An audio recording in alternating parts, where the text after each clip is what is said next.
First, we need to set up our background. So I've selected a range of coloured sheets that also complement Trisha's cool toned eyeshadow. Consider using natural light if you have it, but also enhancing your lighting with a ring light. Next, we set up the tripod to be at the face and shoulder height. Now we open up the Hyperlapse app and set up our shot through the mobile frame. I recommend doing a few mock trials first, especially if you're doing a makeup tutorial. Once you're feeling comfortable, shoot the Hyperlapse.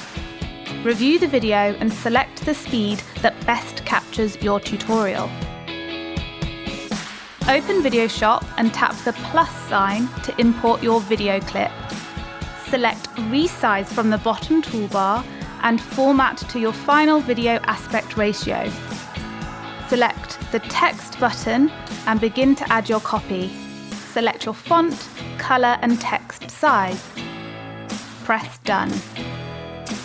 Now you can position the text on your video and use the length stopwatch icon to select when the copy appears and disappears from the video.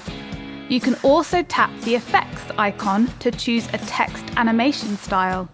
Once all your text is in and timed appropriately, you can also add in product images and logos using the Stickers tool.